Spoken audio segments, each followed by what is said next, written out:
नमस्कार। Online lectures की श्रृंखला में आपका स्वागत है। आज का हमारा टॉपिक है भारतीय संविधान के प्रमुख लक्षण और विशेषताएं। जैसा कि आपको विदित है कि संविधान एक विस्तृत दस्तावेज है। ये न केवल कानूनों का ऐसा समूह है जिसके आधार पर किसी भी देश की शासन व्यवस्था का संचालन होता है, बल्कि ये किसी भी राष्ट्र के मूल्य, आदर्शों और मान्यताओं का भी प्रतिनिधित्व करता है। इसमें नागरिकों के लिए अधिकार, कर्तव्यों की भी व्यवस्था होती है। तो ऐसे तत्व और आदर्श भी होते हैं जो कि शासन में मूलभूत समझे जाते हैं और अपेक्षा की जाती है कि शासन वर्ग में शामिल लोग इन्हें अपनी नीतियों के द्वारा क्रियान्वित करने का प्रयास करेंगे।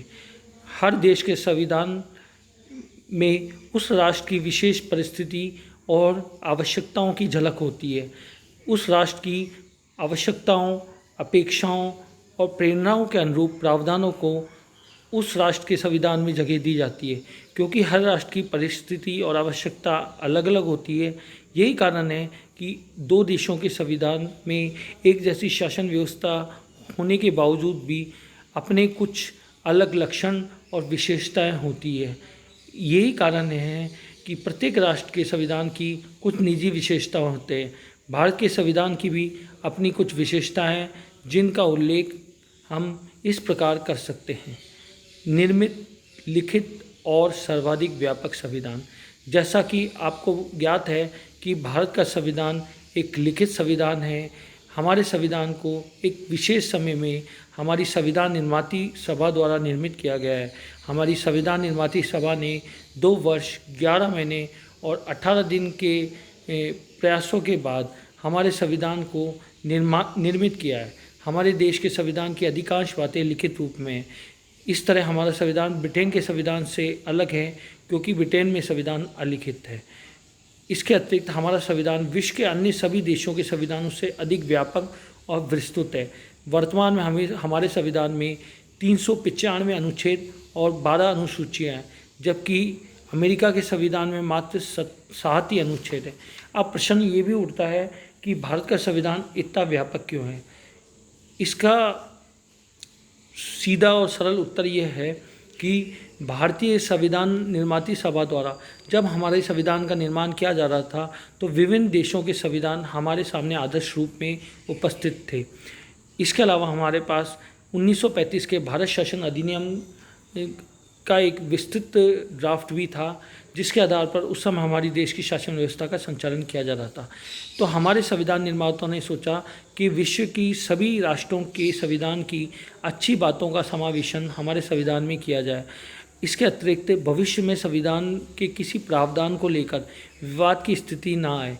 इसी कारण संविधान में ज़्यादातर प्रावधानों को अत्यंत विस्तृत रूप से उल्लेख किया गया है, ताकि संविधान में विवाद से बचा जा सके।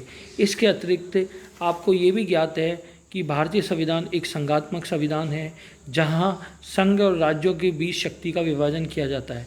हमारे देश में राज्यों का अलग से कोई पृथक संविधान नहीं है। राज्यों की शासन व्यवस्था कैसी हो, वहाँ के सरकारों के अधिकार, कर्तव्य क्या है, इसका उल्लेख भी हमारे संविधान में किया गया है। इसी कारण हमारा संविधान व्यापक संविधान है। इसके अतिरिक्त हमारे संविधान में नागरिकों के अधिकारों, कर्तव्यों का भी उल्लेख किया गया है। सरकार के लिए भी नीति निर्देशक तत्व हैं। इसके अलावा हमारे राष्ट्र में के अल्पसंख्यक, दलित, शोषित, पिछड़े, अन्य पिछड़ा वर्ग, महिलाएं, अनुसूचित जाति, अनुसूचित जनजाति वर्गों के लिए जो विशेष कल्याण के प्रावधान किए गए हैं, उनका उल्लेख भी हमारे संविधान में व्यापक रूप से किया गया है। इन सभी कारणों से हमारा संविधान विश्व का सबसे व्यापक संविधान है। हमारे संविधान का दूसरा लक्षण या दूसरी विशेषता है कि हमारा संविधान जन संप्रभुता या लोक प्रभुसत्ता पर आधारित होता है। प्रभुसत्ता का मतलब होता है सर्वोच्च सत्ता। हमारे संविधान में जनता को सर्वोच्च माना गया है, अर्थात संविधान में शासन की अंतिम शक्ति जनता में निहित है। हमारे संविधान की जो प्रस्तावना है उसमें कहा गया है कि हम भारत के लोग दृढ़ संकल्प होकर अपनी इस संविधान सभा में आज दिनांक 26 नवंबर 1949 को एतद द्वारा इस संविधान को अंगीकृत, अधिनियमित और आत्मर्पित करते हैं। यानी संविधान तो संविधान निर्माती सभा द्वारा किया गया, पर संविधान निर्माती सभा ने ये संविधान भारत की जनता की प्रतिनिधित्व करते हुए बनाया है। अर्थात संविधान भारत की जनता द्वारा बनाया गया है, जैसा कि संविधान की प्रस्तावना से स्पष्ट होता है। मनाया संविधान निर्माती सभा ने, पर वो किसके प्रतिनिधि के रूप में मनाया है? भारत की जनता के प्रतिनिधि के रूप में मनाया है। और संविधान की प्रस्तावना में क्या गया है? हम भारत के लोग, यानी हम भारतीय लोग ने ही संविधान बनाया और हमने ही संविधान अपने आप को अर्पित किया। यानी संविधान में जो शासन की शक्ति है वो अंतिम रूप से जनता में निहित है। और एक लोकतांत्रिक देश में ये स्वाभाविक भी है कि सत्ताधारी शासन की जो शक्ति है वो जनता से ले, और कोई जो सत्ता के शीर्ष में बैठे हुए लोग हैं वो जनता के प्रति उत्तरदायी रहते हुए कार्य करें। हमारे देश एक लोकतांत्रिक गणतांत्रिक राज्य है, जिसको बाद में व्याख्यात की जाएगी, जिसकी हमारे यहाँ जो सरकारें हैं वो अपने शासन का जो मैंडेट है या शासन का जो जनादेश है वो जनता से प्राप्त करती है। हर 5 वर्ष बाद चुनाव होते हैं, जनता जिसको अपना मत देती है उसके आधार पर सत्ताधारी सत्ता ग्रहण करते हैं, और वो जनता के अपेक्षाओं, मान्यताओं और आवश्यकताओं को ध्यान में रहते हुए शासन करते हैं। अतः भारत में शासन जनता में निहित है। संविधान जनता के द्वारा बनाया गया और जनता को ही अर्पित किया गया है। तो भारत में लोक प्रभु सत्ता के आदर्श को अपनाया गया है। ये हमारे संविधान की दूसरी प्रमुख विशेषता है। हमारे संविधान की एक अन्य प्रमुख विशेषता है कि संपूर्ण प्रभुत्व संपन्न लोकतांत्रिक गणराज्य, यानी हमारा जो संविधान है या हमारा जो देश है वो संपूर्ण प्रभुत्व संपन्न है। अब संपूर्ण प्रभुत्व संपन्न 2 प्रकार से होता है, आंतरिक रूप से और बाहरी रूप से। दोनों का में माइन्यूट डिफरेंस है। जो भारी प्रभुसत्ता का मतलब होता है कि हमारा राष्ट्र किसी दूसरे राष्ट्र के अधीन नहीं है। अंतर्राष्ट्रीय जगत में हम किस प्रकार का व्यवहार करेंगे ये हमारे राष्ट्र इसका निर्णय स्वतंत्र रूप से लेता है। हम किससे युद्ध करें, किससे शांति स्थापित करें, किससे संधि करें, किस समझौते पर हस्ताक्षर करें, इसके लिए कोई दूसरा देश हमें बाध्य नहीं कर सकता। 15 अगस्त 1945 से पहले हम भारी रूप से संप्रभु नहीं थे, हम ब्रिटिश सरकार के अधीन थे। लेकिन अब हम भारी रूप से संप्रभु हैं, किसी दूसरे राष्ट्र के अधीन नहीं है। हम अब विदेशी संबंधों का संचालन अपनी इच्छा अनुसार, आवश्यकता अनुसार और राष्ट्र हित को ध्यान में रखते हुए करते हैं। ये तो हुआ भारी प्रभुसत्ता का मतलब। आंतरिक प्रभुसत्ता का मतलब है कि राष्ट्र में कोई भी व्यक्ति हो, वर्ग हो, समुदाय हो, वो राज्य से ऊपर नहीं है, संविधान से ऊपर नहीं है, सरकार से ऊपर नहीं है। सरकार द्वारा संविधान की प्रावधानों के अनुरूप जो भी कानून बनाए जाते हैं वो सभी नागरिकों पर, सभी व्यक्तियों पर, सभी समूह पर समान रूप से लागू होते हैं। कोई राजा हो या रंक हो, सत्ताधारी हो या शासन की सबसे निचले तबके पर स्थित लोग हों, सभी के लिए एक समान प्रावधान, अवसर और व्यवस्था है। तो हमारा राष्ट्र आंतरिक और बाहरी दोनों रूप से प्रभुसत्ताधारी है। ये हमारे संविधान की एक अन्य विशेषता है। हमारे संविधान की चौथी विशेषता है समाजवादी राज्य। अब ये समाजवादी क्या होता है ये बताओ। 2 तरह की व्यवस्था होती है, एक पूंजीवादी व्यवस्था होती है, एक समाजवादी व्यवस्था होती है। पूंजीवादी व्यवस्था का जो में पूंजीवादी व्यवस्था निजी हित या निजी लाभ की भावना पर आधारित होता है। इसमें ये माना जाता है कि समस्त उत्पादन, वितरण, उद्योग धंधे, व्यापार निजी हाथों में रहो। सारा उत्पादन, व्यापार, वितरण निजी लाभ, मुनाफा और प्रतिस्पर्धा की भावना से किया जाता है। जबकि समाजवाद है वो इस आदर्श पे चलता है कि समस्त सामाजिक उत्पादन, वितरण, विनिमय सामाजिक हित की भावना से हो। इसमें निजी लाभ और प्रतिस्पर्धा के स्थान पर समुदाय के हित और जनता के कल्याण की भावना पर अधिक बल दिया जाता है।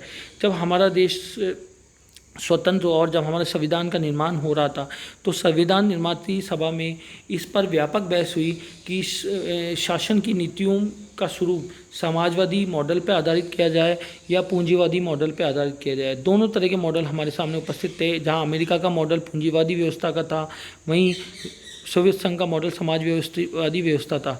ये बात से हमारे नीति निर्माता परिचित थे कि भारत की जनता का जो स्थिति है और जिस तरह की उनकी आवश्यकता है उसमें सामाजिक मॉडल का जो विकास का एजेंडा या विकास की योजना है वो हमारे देश के लिए ज़्यादा उपयुक्त है।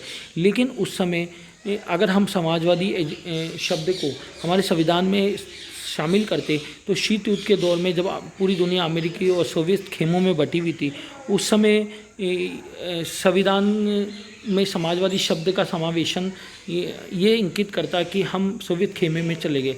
पर बाद में इंदिरा गांधी की सरकार में जब भारत में 1971 में भारत सोवियत संधि हो गई और इंदिरा गांधी द्वारा प्रीवी पर्स बंद करना, बैंकों का राष्ट्रीयकरण करना, जमींदारी का उन्मूलन और अनेक समाजवादी नीतियों को बढ़ावा दिया जा रहा था गरीब उन्मूलन कार्यक्रम आदि के माध्यम से, तब उनने 42वें संविधान संशोधन द्वारा संविधान की प्रस्तावना में समाजवादी शब्द का समावेशन किया। लेकिन हमें ये बात याद रखना है कि भारत में चाहे इंदिरा गांधी की सरकार द्वारा प्रस्तावना में समाजवादी शब्द का उल्लेख किया गया, पर जो नेहरू जी की नीतियां थी वो भी समाजवादी ही नीतियां थी। लेकिन ये भी याद रखना है कि समाजवादी राज्य घोषित करने से कोई विशेष परिवर्तन नहीं होता। इसका मतलब ये नहीं हो जाता कि हमारी व्यवस्था समाजवाद की बन गई।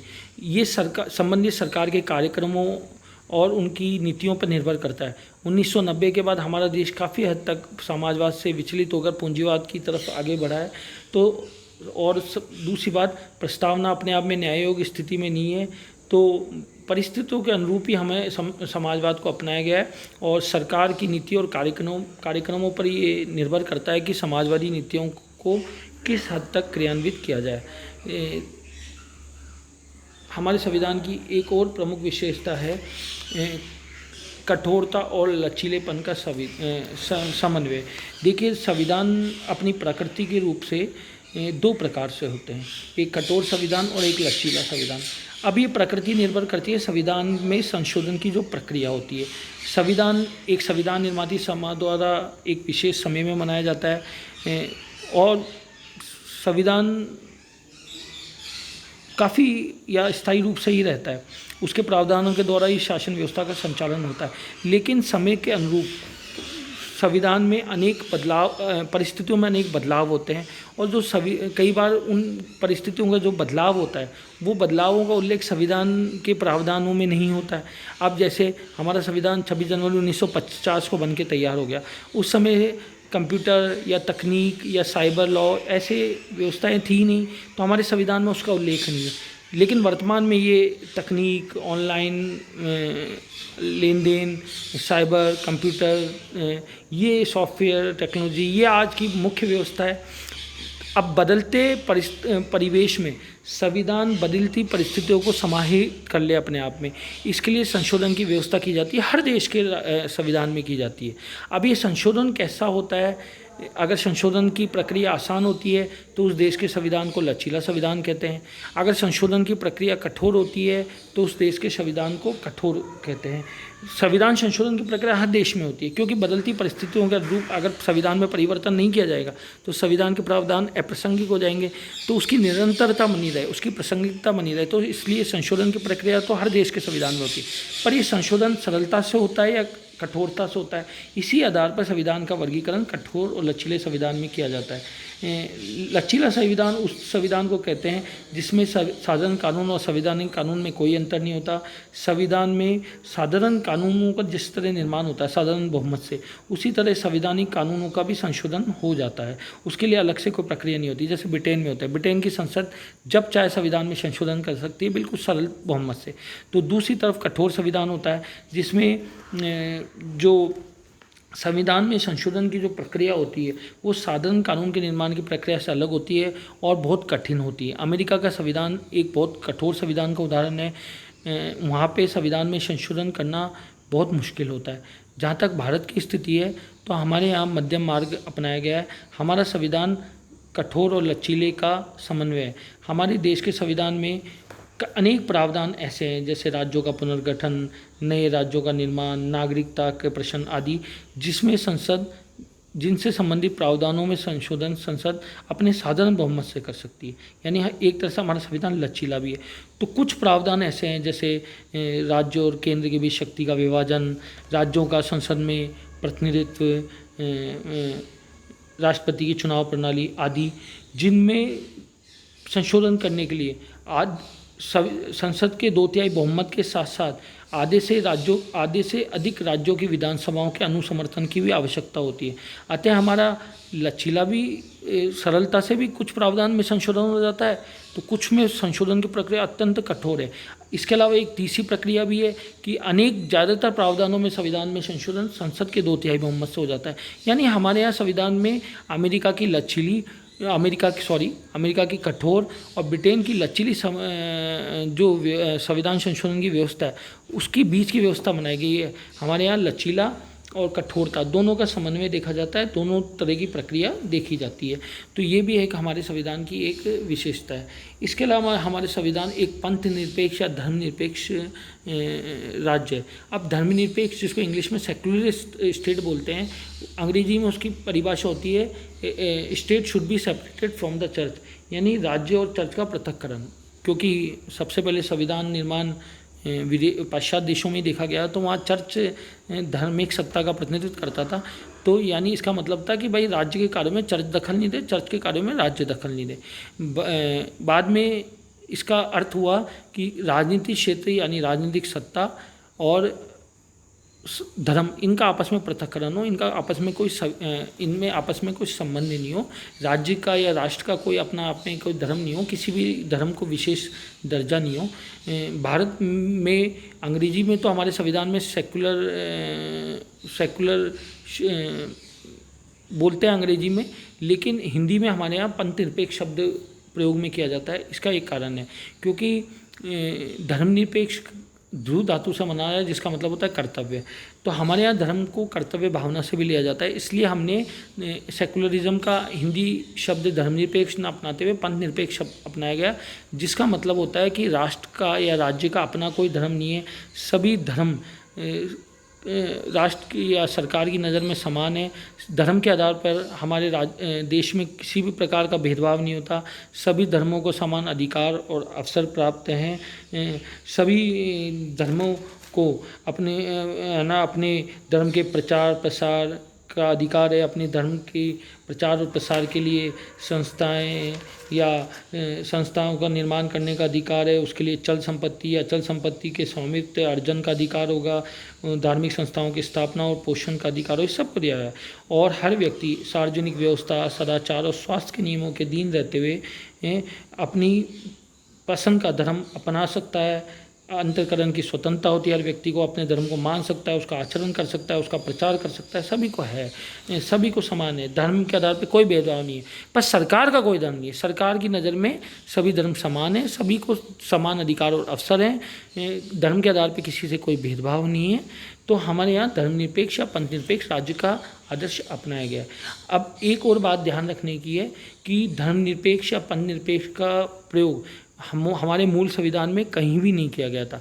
42वें संविधान संशोधन जो हुआ था, जिससे समाजवादी शब्द जोड़ा गया था, उससे संविधान की प्रस्तावना में पंथ निरपेक्ष शब्द भी जोड़ा गया है। तो हमारे संविधान में 42वें संविधान संशोधन तक हमारे संविधान में पंथ निरपेक्ष या धर्मनिरपेक्ष शब्द का उल्लेख नहीं था।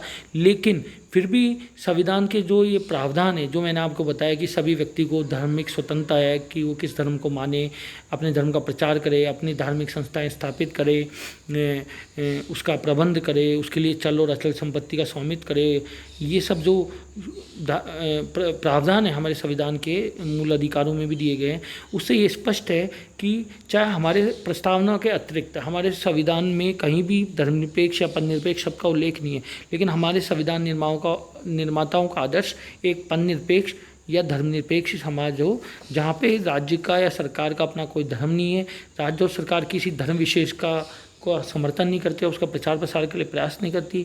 राज्य की नज़र में सभी धर्म समान हैं, सभी के समान अधिकार और अवसर हैं, सभी को अपना धर्म मानने की इजाज़त है, उसके प्रचार प्रसार की इजाज़त है, सभी धर्म के आधार पर किसी से कोई भेदभाव नहीं किया जाता।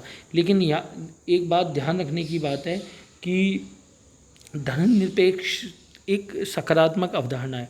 धर्मनिरपेक्षता का अर्थ उदासीनता नहीं है, धर्मनिरपेक्षता का अर्थ तटस्थता है। यानी सरकार सभी धर्मों के प्रति तटस्थ नीति अपनाएगी, पर यदि किसी धर्म विशेष की किसी नीति विशेष से कोई सामाजिक अहित हो रहा है या राष्ट्र की सुरक्षा पे खतरा उपस्थित हो रहा है, तो सरकार उस धर्म का नियमितीकरण करते हुए उसकी उस कुरीतियों को दूर करने का सकारात्मक प्रयास कर सकती है। उदाहरण थे, हमारी सरकार ने हिंदू पर्सनल लॉ पारित किया, जिसके आधार पर हिंदू समाज में जैसे बहुत बुराइयां थी उसको दूर किया गया। मंदिरों में पिछड़े वर्ग या तथाकथित वर्गों को जो रोका जाता था प्रवेश से, महिलाओं को रोका जाता था, उसका नियमितीकरण हुआ, कानून बना के व्यवस्था की गई कि मंदिर सभी के लिए खुले रहेंगे। इसके अलावा सती प्रथा, इन पर प्रतिबंध लगाया गया।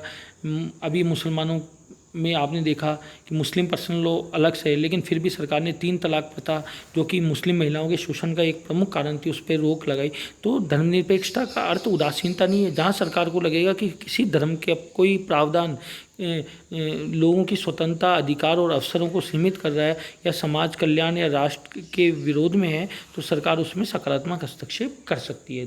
धार्मिक स्वतंत्र धर्मनिरपेक्षता का तटस्थता होता है, उदासीनता नहीं। तो यह हमारे संविधान की एक अन्य व्यवस्था है।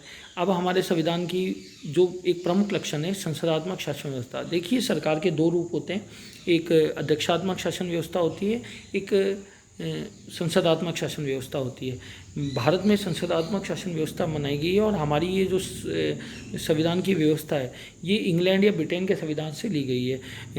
ये हमारे लिए संसदात्मक शासन व्यवस्था अपनाना स्वाभाविक था, क्योंकि हम 200 वर्ष तक ब्रिटेन के उपनिवेश रहे, और ब्रिटेन कि जब यहाँ पे अंग्रेज़ों का उपनिवेश था भारत, तो उनने यहाँ पे शासन सुचारू रूप से हो सके, इसलिए शासन की कई संस्थाओं को यहाँ पे विकसित भी किया था। तो हम संसदात्मक शासन के अभ्यस्त भी हो गए थे। ब्रिटेन सरकार ने जो समय समय पे अधिनियम पारित किए, उनके कारण तो हमारे लिए स्वाभाविक था संसदात्मक शासन व्यवस्था अपनाना। अभी संसदात्मक शासन व्यवस्था क्या होती है? देखिए, संसदात्मक शासन व्यवस्था में दोहरी कार्यपालिका होती है, एक नाम मात्र की, एक वास्तविक। नाम मात्र की कार्यपालिका वो होती है जिसके नाम से शासन चलता है, और वास्तविक कार्यपालिका वो होती है जो वास्तव में शासन की शक्तियों का प्रयोग करते हैं। हमारे देश में आप सभी जानते हैं कि सारा शासन राष्ट्रपति के नाम से चलता है, पर बाहर में राष्ट्रपति के पास कोई वास्तविक शक्तियाँ नहीं है। वास्तविक शक्तियाँ हैं प्रधानमंत्री और मंत्रिमंडल के पास। राष्ट्रपति केवल वही कार्य करता है जो कार्य करने के लिए उसे प्रधानमंत्री और मंत्रिमंडल कहते हैं। तो पहला इसकी विशेषता होती है दोहरी कार्यपालिका, नाममात्र की और वास्तविक। नाममात्र का राष्ट्रपति होता है जिसके पास कोई अधिकार नहीं है, वास्तविक शासन उसके नाम से चलता है, वो सबसे बड़ा पद है, लेकिन वास्तव में सारी शक्तियों का प्रयोग प्रधानमंत्री और मंत्री के द्वारा करता है। राष्ट्रपति तो केवल प्रधानमंत्री और मंत्रियों की सलाह के अनुरूप कार्य करता है। दूसरा होता है कि संसदात्मक शासन व्यवस्था में कार्यपालिका और व्यवस्थापिका का घनिष्ठ संबंध होता है।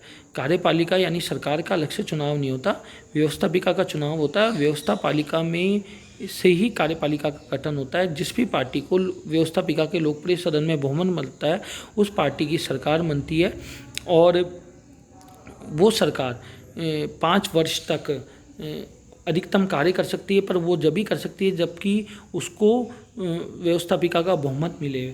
इसके अलावा मंत्रिमंडल के सदस्यों के लिए ये आवश्यक है कि वो व्यवस्थापिका के सदस्य भी हों। अगर नहीं है तो उन्हें 6 महीने की अवधि में संसद की सदस्यता लेना अनिवार्य होता है।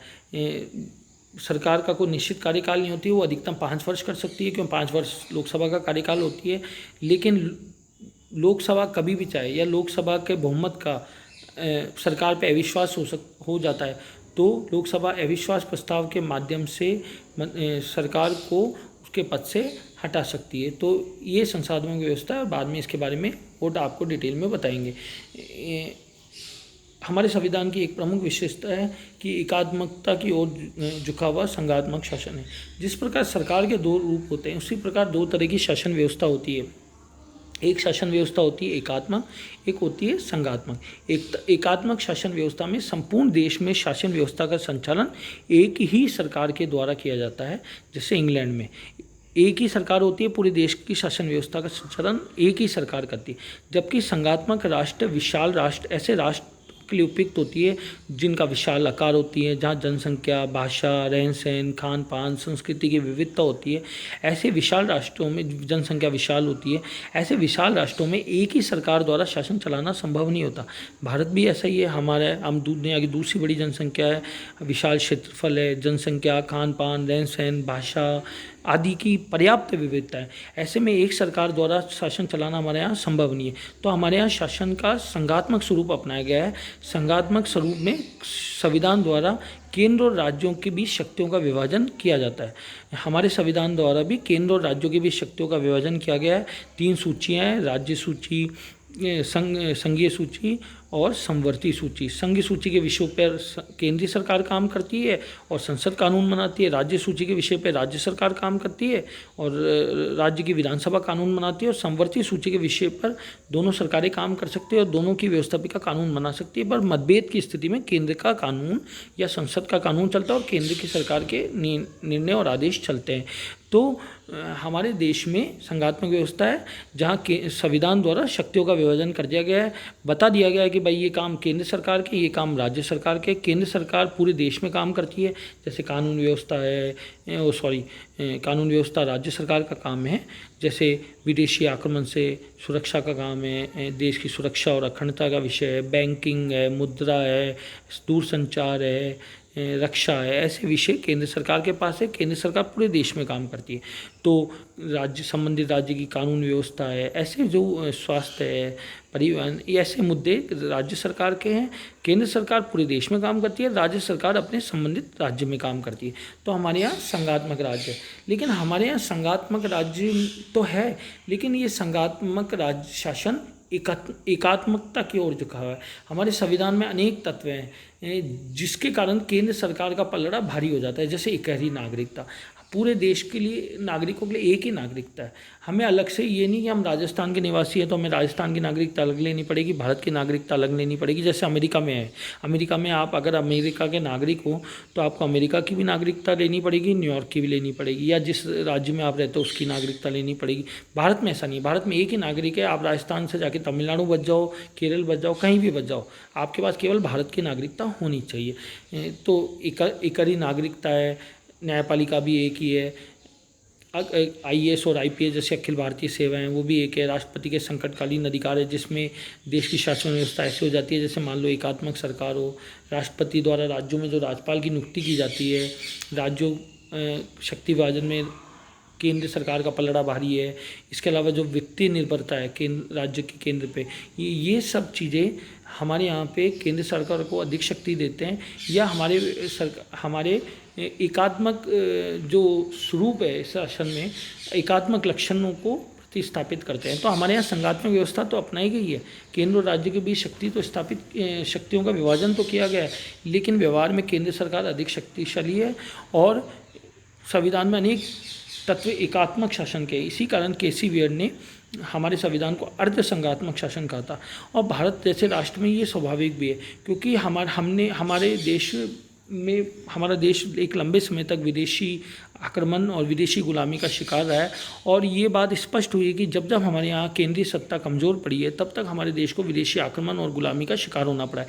इसी कारण संविधान निर्माताओं ने विविधता का सम्मान करते हुए संघात्मक शासन की व्यवस्था देने के बावजूद भी अनेक संविधान में एक ऐसे एकात्मक लक्षण रखे हैं जिसके कारण केंद्र सरकार ज़्यादा शक्तिशाली है और जो शक्ति विभाजन है वो केंद्र सरकार के पलड़े में झुका हुआ है। अतः हमारा देश ऐसा संघात्मक शासन हमारे देश में जिसमें पर्याप्त एकात्मक लक्षण भी है। तो ये हमारे संविधान की एक अन्य विशेषता है। इसके अलावा मौलिक अधिकार और मौलिक कर्तव्य, हमारे देश में नागरिकों के लिए मौलिक अधिकार और मूल कर्तव्य दिए गए हैं। ये भी आपको मालूम है।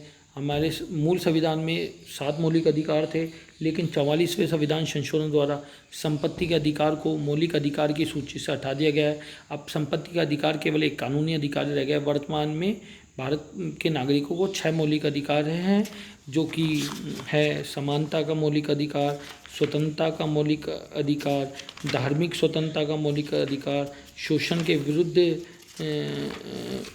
मौलिक अधिकार, संवैधानिक उपचारों का मौलिक अधिकार, इसके अलावा शिक्षा और संस्कृति का मौलिक अधिकार।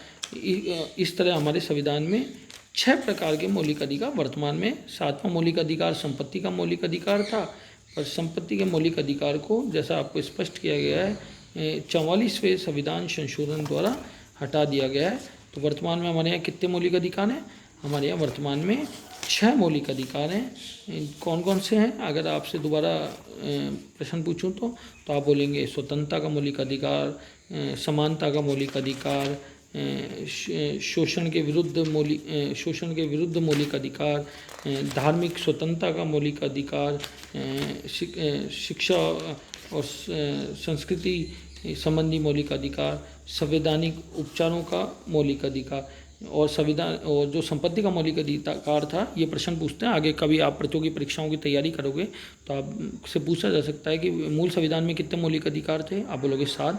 7वें जो संपत्ति का मौलिक अधिकार था उसको 44वें संविधान संशोधन द्वारा हटा दिया गया। वर्तमान में 6 मौलिक अधिकार हैं। मौलिक अधिकारों का अलग से आपके टॉपिक दिया गया है, तो जब हम वो टॉपिक पढ़ेंगे तब आपको इसके बारे में विस्तार से बताएंगे। इसके अलावा हमारे यहाँ मूल नागरिकों के लिए मौलिक कर्तव्यों का भी उल्लेख किया गया है, जो कि सोवियत संघ के संविधान से लिया गया है व्यवस्था। हमारे मूल संविधान में मौलिक कर्तव्य नहीं थे। फिर ये याद रखो, ये फिर आप प्रतियोगी परीक्षाओं की तैयारी करोगे उस समय पूछा जाता है कि क्या मूल संविधान में मौलिक कर्तव्य थे? नहीं। मौलिक कर्तव्य मूल संविधान यानी जब हमारी संविधान निर्माती सभा द्वारा संविधान का निर्माण किया गया था उस समय मौलिक कर्तव्यों का उल्लेख संविधान में नहीं था। बाद में 42वें संविधान संशोधन द्वारा मौलिक कर्तव्यों का समावेशन संविधान में किया गया है और ये समावेशन सरदार स्वर्ण सिंह कमेटी की अनुशंसा पे किए गए, जिसके द्वारा 10 मूल कर्तव्य हमारे संविधान में जोड़े गए। तो 10 मूल कर्तव्य सरदार स्वर्ण सिंह कमेटी की सिफारिश पर 42वें संविधान संशोधन 1976 द्वारा हमारे संविधान में जोड़े गए। लेकिन 86वें संविधान संशोधन अधिनियम 2000 द्वारा खंड ए और जोड़ा गया, जिसमें कहा गया है कि अभिभावक से अपेक्षा है कि या उनका ये कर्तव्य है कि वह 6 से 14 वर्ष के अपने बच्चों को शिक्षा का अवसर प्रदान करें। इस प्रकार वर्तमान में 11 हो गए हैं। 10 तो मूल 42वें संविधान संशोधन से जोड़े गए और 11 86वें संविधान संशोधन में जोड़ा गया। और किस कमेटी की सिफारिश से जोड़ा गया था? सरदार स्वर्ण सिंह समिति की। और ये भी पूछ सकते हैं किस संविधान संशोधन द्वारा मौलिक कर्तव्य को संविधान में जोड़ा गया, तो आप बोलोगे 42वें संविधान संशोधन द्वारा। इसके अलावा नीति निर्देशक तत्व भी हमारे संविधान में दिए गए हैं।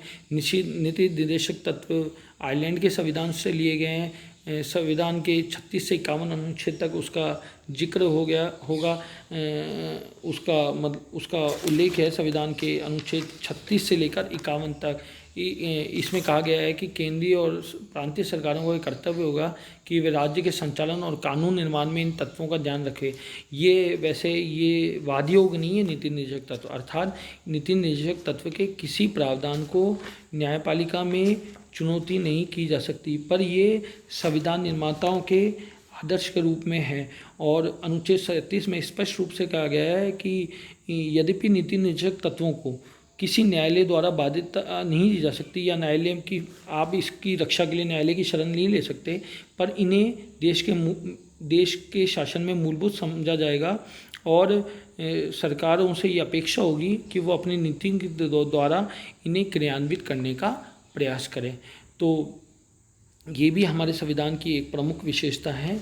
इसके अलावा सांप्रदायिक अगली विशेषता या अगला लक्षण है हमारे संविधान का कि हमारे संविधान में सांप्रदायिक आधार पर कोई प्रतिनिधित्व नहीं है। जैसा कि आप जानते हैं कि अंग्रेज़ों ने 1909 के अधिनियम के तहत पृथक निर्वाचन प्रणाली का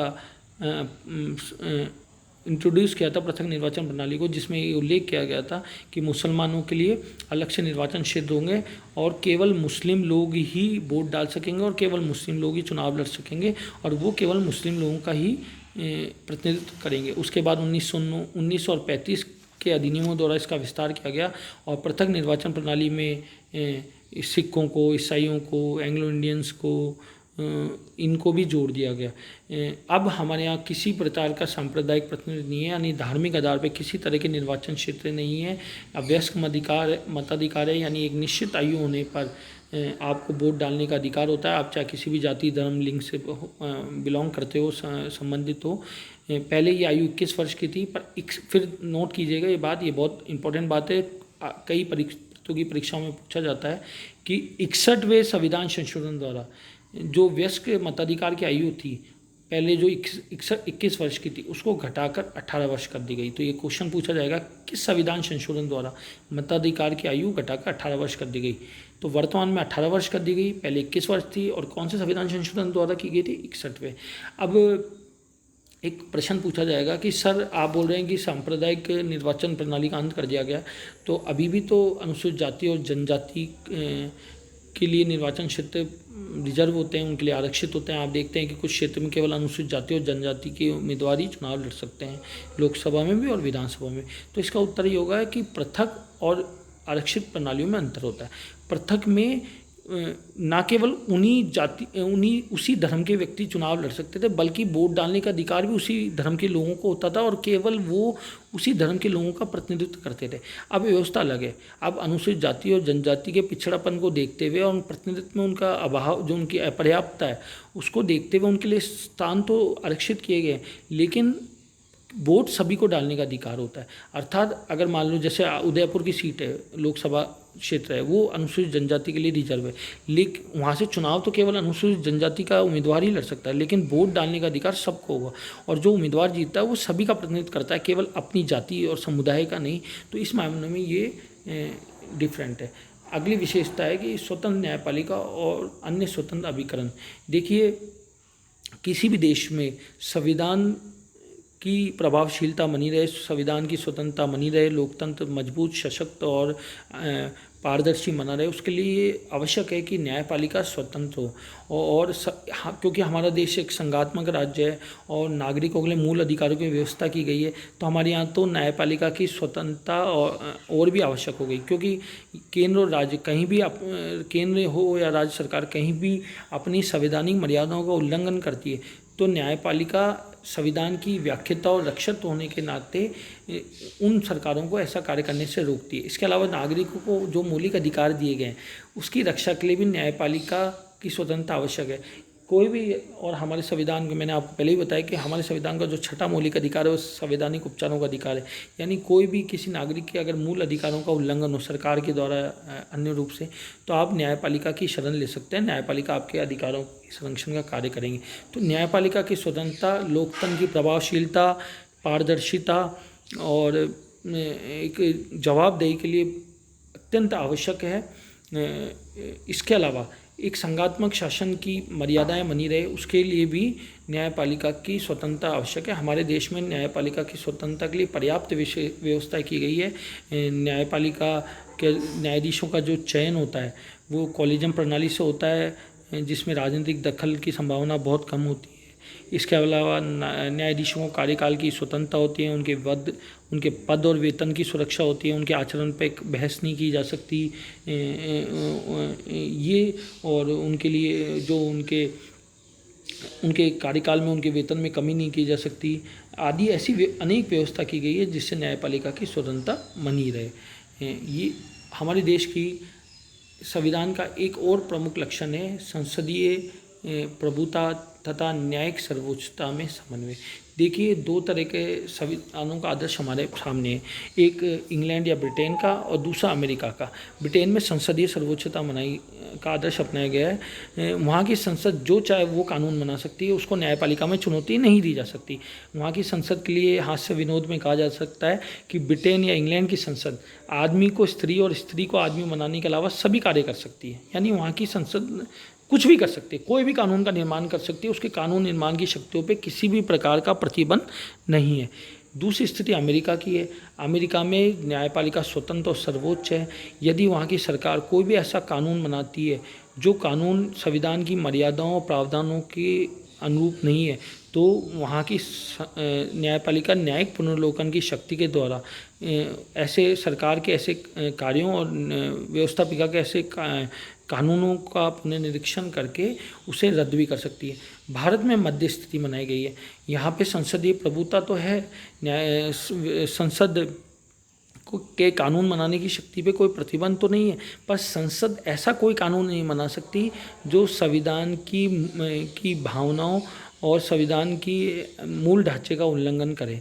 न्यायपालिका ने अपने अनेक निर्णयों में कहा है कि व्यवस्थापिका या संसद ऐसा कोई कानून नहीं बना सकती जो संविधान के मूल ढांचे का उल्लंघन करे। तो हमारे देश की सरकारें कोई ऐसा कार्य करती है या संसद या राज्य विधानसभा ऐसा कोई कानून बनाती है जो संविधान के मूल ढांचे का उल्लंघन करता है या संविधान के प्रावधानों के विरोध में है, तो न्यायपालिका या सर्वोच्च न्यायालय संविधान के अभिभावक के रूप में उन कार्यों और उन कानूनों का पुनर्निरीक्षण या पुनर्लोकन कर सकता है और संविधान के प्रावधानों का उल्लंघन करने पर उन कार्यों को और उन कानूनों को रद्द भी कर सकता है। तो हमारे देश में संसदीय प्रभुत्व और न्यायिक सर्वोच्चता के बीच समन्वय स्थापित किया गया है। एक हमारे संविधान की एक और प्रमुख विशेषता है इकहरी नागरिकता। मैंने आपको पहले भी इसके बारे में बताया, जो ज़्यादातर संघात्मक राज्य होते हैं उनमें दो नागरिकता होती है, एक उस देश की और एक उस राज्य की जिसमें आप निवास करते हो। आपको अपने राज्य से दूसरे राज्य में जाना है तो आपको नागरिकता की जरूरत होती है उस राज्य की। पर हमारे देश में इकहरी नागरिकता बनाया गया है क्योंकि हमारे संविधान निर्माताओं का विचार था कि दोहरी नागरिकता भारतीय लोगों की एकता को बनाए रखने में बाधक हो सकती है।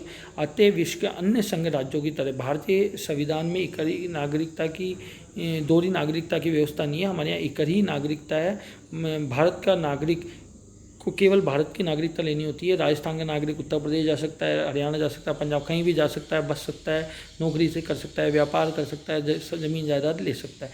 तो ये भी हमारे संविधान में की एक प्रमुख लक्षण है। हमारे संविधान का एक और लक्षण है कि हमारा संविधान में अल्पसंख्यकों और पिछड़े वर्गों के कल्याण की विशेष व्यवस्था की गई है। भारतीय संविधान में अल्पसंख्यकों, विशेषकर धार्मिक भाषाई अल्पसंख्यकों के सांस्कृतिक और शिक्षा संबंधी हितों की विशेष व्यवस्था की गई है। इसके अलावा अनुसूचित जातियाँ, जनजातियों, इनके कल्याण के लिए इनके लिए व्यवस्था की गई है। इन्हें सरकारी नौकरियों में आरक्षण दिया गया है। संसद और विधानसभाओं के चुनाव में विशेष संरक्षण दिया गया है ताकि ये भी राष्ट्र की मुख्य धारा में शामिल हो सके। हमारे संविधान की एक प्रमुख विशेषता है कि हमारा एक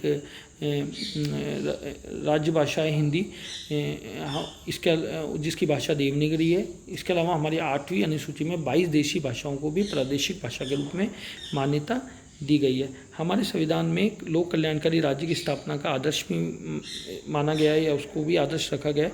लोक कल्याणकारी राज्य ऐसा राज्य होता है जो अपने नागरिकों की मौलिक और मूलभूत जो आवश्यकताएं होती है, जैसे रोटी, कपड़ा, मकान, शिक्षा, स्वास्थ्य, पर्यावरण, स्वच्छ पर्यावरण आदि की पूर्ति करता है।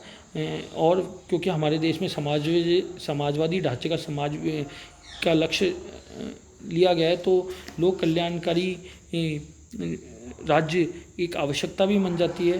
तो हमारी सरकार ऐसी अनेक योजनाएं चलाती है जिससे नागरिकों की मूलभूत आवश्यकताओं की पूर्ति हो। इसके अलावा हमारे यहाँ शांतिपूर्ण सहअस्तित्व और विशिष्ट भातृत्व का लक्ष्य भी भारतीय संविधान ने घोषित किया है।